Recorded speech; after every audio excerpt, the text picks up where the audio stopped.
You ever hear a new idea or watch someone do something bold, and instantly your brain jumps in with, that won't work. They've got it easier than I do. They're just naturally confident. I'm not like that.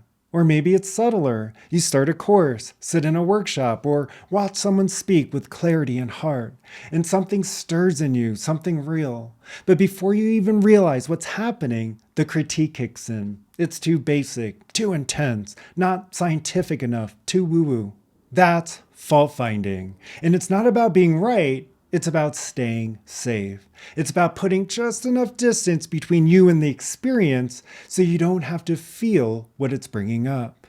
And here's what's tricky. It doesn't always feel like avoidance. Sometimes it feels like intelligence, like clarity, like a grounded gut instinct. But if you've trained your gut to protect you from feeling too much, then fault is just fear wearing a smart-looking disguise. Let's talk about how this pattern shows up in your everyday life and what's really happening underneath the surface. In this video, you'll learn why fault finding isn't a thinking problem, it's an emotional safety reflex. How it hijacks growth, opportunity, and connection without you realizing it. And what to notice in the moment so you can stay open, not shut down. Most people don't walk around thinking, I'm going to avoid my emotions today. But what they do is use a highly trained reflex. Scan for flaws, critique the message, question the delivery, and it feels smart. You think you're just being discerning. You're not rude, you're not loud, but something in you doesn't want to be touched. And fault gives you distance, enough space to stay safe, enough logic to feel in control, enough edge to avoid softening. But if you slow down and look under the critique, what's actually there?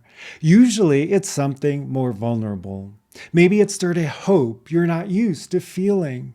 Maybe it brushed against an old belief that says, I can't change. Maybe it asked you to feel something before your system was ready to feel it. That's the moment fault shows up. Not to destroy, just to protect. But protection at the cost of growth, that's a heavy trade.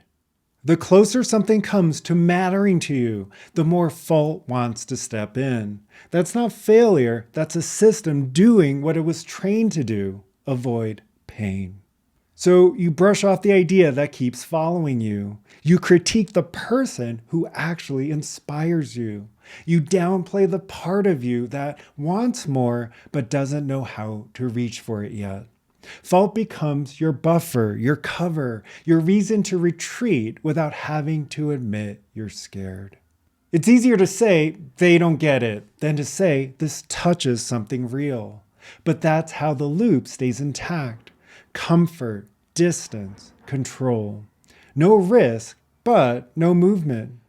Control doesn't always look aggressive. Sometimes it looks calm, measured, reasonable. But underneath, it's about emotional safety.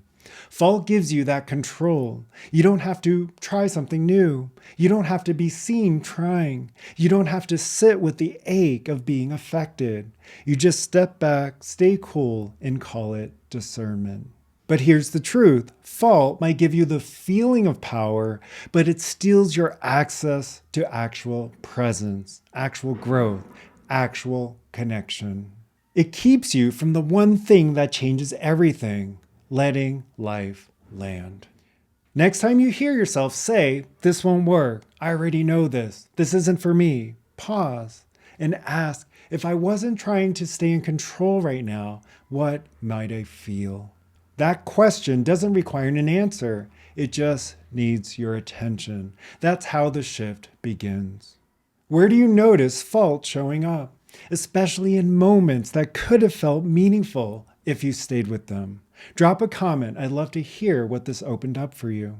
In the Inner Foundation series, we train the nervous system, emotions, and mind to recognize patterns like fault and build the capacity to stay present even when things get real. And want more tools like this? Follow me on Instagram at Mike Wang Coaching, or join my free weekly newsletter where I share grounded insights and emotional training tools you can actually use. Thanks for watching. I'll see you in the next video.